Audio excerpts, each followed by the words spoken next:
So excited and honored, frankly, to introduce our next presenter. If you've been to an NBS Offsite before, you know that we do growth talks, and they are historically one of the most favorite things about the Offsite. Hearing inspirational stories from people on our team, and just getting to know each other better, getting to know everyone's backgrounds and maybe their own struggles or their favorite hobbies. Excited that we're bringing these back. A little bit about this woman. She joined our team in July of 2020. And since the day I interviewed her and every day since, I have been blown away by her optimistic attitude, her electric energy, and her unwavering determination. From being a D1 athlete in college to traveling around the world solo to now battling an unexpected diagnosis, she epitomizes what it means to embrace life to the fullest and be resilient, even in the face of the most difficult of adversity. She is a daily inspiration to me, and I know to so many around her. And so without further ado, I would like to introduce you all to Miss Kasey Altman. Thank you, Al. Allie and I were just talking about how my only stipulation for this was like, don't make me cry during the intro. I got close, but I held it together. So thank you, Al. That was really wonderful. Hi, everyone. Oh my gosh, it's so good to see everyone's face. For those of you who don't know me, which is quite frankly the vast majority of you, my name is Kasey Altman. I'm 24 years old, and I'm an NBS account executive based out of New York City. And I'm, of course, a member of the wonderful Allie Goltz's team. So for today, really the reason you probably don't know me is actually why I'm here speaking with you all. So like Al was saying, I was part of the July 2020 Nugler class alongside Hannah, Carly B, and Heidi, who are my gals. They're just great people. And everything was wonderful. I wrote in my journal in 2018 that I wanted to work at Google one day, and one day turned into day one of a really new and exciting chapter. And I definitely wasn't wrong about the new part, but little did I know it was a slightly different type of chapter than I'd anticipated. So to really get a full picture of my story, and Allie just kind of touched on this, but I think it's important to really kind of understand who I am as a person first. I'm going to just briefly take you back to college, which for me was 3 years ago. So I was an athlete. I played volleyball at two mid-major Division I schools, the first being Montana State, and the second being the University of Tennessee at Chattanooga. Health, fitness, and nutrition, like that was pretty much my identity. I loved sports. Even in the off season, I worked part-time at a supplement shop. And though I'm reluctant to share this because I like what's left of my dignity at this point, I did have a really cringy Fitstagram at a certain point, but no, it does not exist anymore. So please don't search for it. Because like, if you unearth it, that would be horrible. Please just don't. But anyways, when I closed the chapter of college athletics in 2018, you're not Al, I swear to God. I found a way to backpack 5 continents while finishing my college degree through my university's global world campus. So since the world campus was completely online, I kind of created my own campus through Wi-Fi and hostels and restaurants and the occasional bus station, which like location independence and online learning. This was in fact novel pre-pandemic. And I know it's kind of a dime a dozen now, but it was awesome. My adventures extended a year and brought me from Europe, Southeast Asia, Australia to South America, and even to the airport in Cuba. But that's a story for another time. Fun fact for anybody with younger siblings, it's actually a lot cheaper to travel, like shoestring travel for a year than like perhaps the conventional year within the brick and mortar of a typical university. So I share all of this because my brand has always kind of been as one of the healthiest, boldest people that most people know, until, of course, that wasn't the case anymore. So fast forward to July 6th, 2020, which was my start date at Google. It was around that time that I noticed a random kind of like otherwise asymptomatic lump on my glute.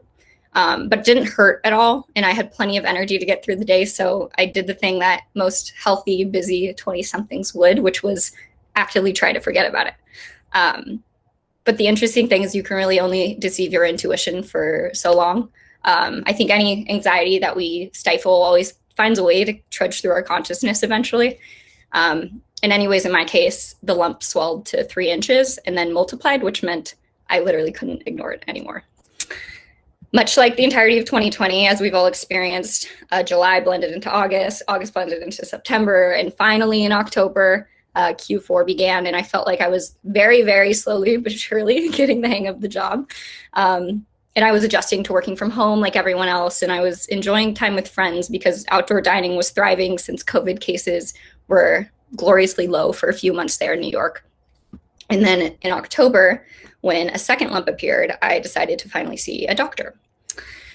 And it was a struggle to get anyone to take me seriously. The first doctor denied me an exam and prescribed me suppositories. And then the next doctor assured me it was an infection and prescribed me antibiotics. So by the third doctor, I was like approaching panic mode because I think with these scary health things, your body often knows something's off before your mind kind of catches wind. At least that was my experience. And another thing is for the first 24 years of my life, I really didn't grapple with anxiety at all, which is a blessing. I do have it now, but it really, like, this situation was a first of its kind for me. And in the interminable weeks leading up to answers, I had this like newfound anxiety that kind of began creeping up my throat. And it manifested in a panic attack, which I think was the first moment in which I realized something might be seriously wrong here. So the third doctor finally gave me the gift of a CT scan, which like isn't something you should beg for, but I digress. And I went in on a Saturday, which was the earliest I could manage to make an appointment. And I walked out feeling this wave of relief that I was finally going to be able to move on and kind of put this funky health scare behind me. And then an hour and a half later, I got a call from an unfamiliar New York number. And on the other line, it was the third doctor who'd received an alarm message from the radiologist informing her that my scan showed malignancy. So obviously my whole world slowed. I recall feeling like I was lucid dreaming. Like I specifically remember feeling like my consciousness was floating above my body, kind of just like curiously watching everything unfold. I was nauseous immediately and instantly flushed with the reality that like my whole life from this point onward was about to look drastically different than I'd planned. That call really served as kind of the dividing line in my life. And it sent me directly into that really uncomfortable space between what we know and what will be. So I called my mom, and before I knew it, I blinked and my whole nuclear family had moved to New York City to be with me throughout treatment. And in the coming weeks, we'd all learn about my diagnosis, which is a pretty vicious advanced stage pediatric cancer called alveolar rhabdomyosarcoma, which is a mouthful, I know. What it is a rare soft tissue sarcoma. There are 300 new cases every year in the US, and sarcomas themselves are notoriously dangerous because they sneak up on you. And I was no exception to that, really having had no notable symptoms aside from, of course, the growing masses. Before my diagnosis, symptoms of cancer to me were extreme fatigue, paleness, weakness, bruising, weight loss, the things that you see in movies. And interestingly enough, I, on the other hand, actually went up in weight, which was really frustrating to me at the time because I was working out really hard, I was eating well, and I was taking care of my body for the most part. But like a lot of us in COVID, I got really good at drinking. So I chalked up the weight gain to this newfound skill and kind of just moved on. And I was also really tired during this time. Getting out of bed wasn't as easy as it used to be, but like, let's be honest, 2020 was a weird year, and being isolated in my dingy Nolita apartment definitely didn't help. So I attributed the fatigue to kind of the mild depression induced by 2020, the type that we've certainly all experienced degrees of throughout the pandemic. Looking back on these months, though, I, of course, felt silly for brushing these things off. But the reality is that I didn't want to go to a doctor's office during a pandemic for something that seemed menial. And when I did, this notion was fortified because the doctors blew me off. And for a while, I was really resentful of this, so much so that I actually typed up this strongly worded email and sent it to the doctors, which resulted in an apology kind of courtesy call of sorts. But the fact is this, like looking at my health, my medical history, my family history, and these insignificant so-called symptoms, that really never impacted my quality of life. Most doctors would have assumed that everything was fine. So to be diagnosed with cancer, of course, sent my world into a tailspin. And I learned that the biggest challenge with my type of cancer specifically is just keeping it at bay. Because it's highly malignant, it's also highly receptive to chemo, which is a blessing. But really the main concern is just, hey, how do we get it to go away for longer than like a year or two? So my treatment itself began immediately, a marathon of 10 months of chemotherapy. I'm a little over the 4-month mark right now, so almost halfway. I have 28 days of radiation that'll start in 2 weeks, and what was going to be 2 years of maintenance chemo until my superhero mom came in and found this really exciting clinical trial that I'm now enrolled in. So instead of starting maintenance chemo, which is just like an oral chemo pill, your life pretty much goes back to normal when you start it. It's just a way to keep the cancer at bay. Instead of doing that, I'll partake in a 5-month-long clinical trial in immunotherapy, where immunologists, aka the smartest people in the world, will create a personalized vaccine of my cancer cells, then administer it to me with the objective of training my immune system to fight off the stray cancer cells by itself. I know that everything I just said, even though it was pretty stripped down, it was a lot of medical jargon. And trust me when I say I was very wide-eyed in the beginning of this process. But humans are fascinatingly resilient. We really just kind of adapt to our reality. And a wild diagnosis is no exception. So as you can imagine, going from this active, kind of fearless 24-year-old to a stage 4 cancer patient has been an immense challenge, both physically, spiritually, and mentally. But the lessons and experiences that I've garnered over the past few months are things that words can't accurately capture. But for this group and in the spirit of Google Growth Stories, I'm going to try. The first is the realization that literally nothing matters except for a few things. And spoiler alert, it's joy, love, and purpose. And with purpose, I knew that stepping away from work and going on disability meant that I'd have a lot of time on my hands, and I wasn't quite sure what I wanted to do with that time, but I knew I needed to do something because a health crisis does something really interesting to your perspective. It strips you of everything you thought you cared about, whether that's money, status, that promotion that you really wanted, and it leaves you kind of naked and uncomfortable. And you're really forced to confront what actually matters, what really motivates you, who you want to be, and what's the mark that you want to leave on the world. And it forces you to figure it out really fast because you learn that time is, in fact, not limitless, despite us being told that it is in our 20s and 30s. So for me, something purposeful that I always wanted to do, but always told myself I'd get to later on in life, was helping others and building community. So I chewed on the idea for a couple of weeks, and my sister and I eventually came to a concept for a podcast. And it's this concept that detours in life are unavoidable, and that we all experience the uncomfortable state of suspension between who we are now and who we're about to become, whether that's a transition inspired by a job change or a move or a breakup or, a health crisis in my case. And knowing that these transitions in life are universal, like why not shed light on them and hopefully help others navigate their own. So that's exactly what we're doing now. We launched the podcast a couple of weeks ago through my sister's viral Instagram page called Good Humans Only. Thank you, Nicole. So that was just a really lovely coincidence and springboard for this project. It wasn't planned at all. She just happened to have a giant following. But it's called The Reroute, naturally. And what it is my sister and I interviewing truly like some of our role models about the events that shifted the trajectory of their lives. Of course, like illuminating stories, because as we all know, everybody has a story. And how they overcame obstacles, helping listeners navigate their own reroutes. So if you'd like, feel free to listen in. If podcasts aren't your thing, that's totally fine. Disclosure, we do cuss a decent amount. So if that's not your thing, also don't listen to it. But if it is, feel free to take a listen. We drop episodes every Wednesday. So we actually just released one this morning.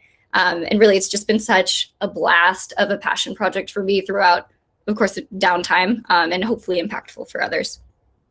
So that was my quick plug, but feel free to listen if you'd like. Another huge takeaway has been the importance in expressing gratitude for your body and where it is right now. Because prior to my diagnosis, I spent half of my life absolutely hating my body. I was always eating light, monitoring my diet, working out probably too much, and just kind of trying to shrink myself to lose another 5 pounds. And I never paused to consider the fact that I had a strong, healthy body, and that in and of itself should be celebrated. So often we get caught up in the trivial stuff, especially in the vortex of New York City, but I'm sure it's the case for any city. But really, to have our health and to be able-bodied is a blessing we often forget, and a luxury that isn't afforded to everyone. So if I can leave you with anything, it's to give your body some grace and thank it for properly functioning. I made the mistake of never having done that while I had my health. And though I wouldn't say I have any true regrets thus far, that's probably the closest I have to one. Another lesson is around the stigma that accompanies cancer, or that 6-letter word that nobody wants to say, or the C word. My mom actually refused to say the word cancer for the first week after I was diagnosed. And I understood why, because it bears a lot of weight. It's really heavy. When you think of cancer, you think of chemo, you think of bald, you think of those aggressively long St. Jude's commercials convincing you to donate with those 6 children. And I'm a sucker, and I definitely have in the past. But you also think of death, and death is scary. And facing your mortality, especially early in life, is really, really scary, not just for me, but for anyone with a pulse. I know my diagnosis has put life into perspective for a lot of people, both close to me and distant, because if it can happen to me, the truth is that it can happen to you. But there's so much freaking power in that, and really grasping the fragility of life, because it forces you to be brutally honest with yourself, live presently, and love harder. And when it comes to my experience with the C word, my mom and I found that not saying it makes it much more scary and omnipotent. When the reality is that we all have cancer cells in our body. Mine just went awry and started proliferating for reasons that nobody knows. And I knew really early on that it kind of felt like an obligation and a calling to share my story. And so I'm really just grateful to be speaking with you all today. Something else that's interesting is this misnomer with cancer patients. It's that they're so strong and so inspirational, and so many people couldn't do what they do. And I totally used to think the same thing before I was diagnosed. But the truth is that we're no stronger than anyone else. We just, many millions and millions of other people in the world, were dealt a crappy hand. So we did what humans do, which is learn to walk through it. Any of you would do the same easily. It's an unthinkable scenario until it's your reality. And when it's your reality, you just simply adapt. And that's not to diminish the freaking mental fortitude it takes to get up every day and do this again. It's really, really hard. But when you choose to see just the act of waking up as a blessing, despite no longer having muscle mass or the same likelihood of being able to have children, or for me, I don't really have function in my fingers anymore due to neuropathy, nothing can really get you down if you're just grateful to wake up. The last lesson I'll leave you with is to tell people how you feel. I said this recently on our podcast, and it stuck with my sister, so I'll say it again to everyone here. It's that having cancer is the closest you'll get to attending your own eulogy. People appear left and right, elementary school friends, people you haven't thought about in decades. They share messages, memories, and compliments with you. But the thing is, what if we didn't wait until something tragic happened to tell people how amazing we thought they were? Imagine how many lives we'd touch if we just took a couple of minutes when we felt inspired to let people know how dope we think they are. How cool would that be? And everyone has their own set of struggles and obstacles and reroutes. So your kindness could literally save someone's life, or at a minimum, make their day. So I challenge everyone in this group to write to someone you adore and tell them why you adore them at some point today. And you can blame it on that noogler Kasey Altman, the one that you never really knew until, of course, today. Thank you.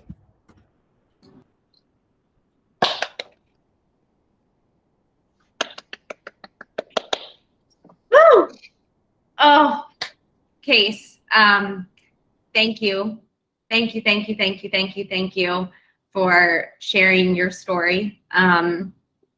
You are so brave and so inspiring, and we miss you so much, and just know that your NBS family is thinking about you and sending you so much love, and that you are, regardless of whether or not you think, just an unbelievable inspiration to so many people. So thank you for joining us. We love you. And just so grateful that you were able to be with us for 15 minutes. Thank you, Al, and thank you all. This was a blast. I really appreciate it. Thank you, Case. Whew. All right, team.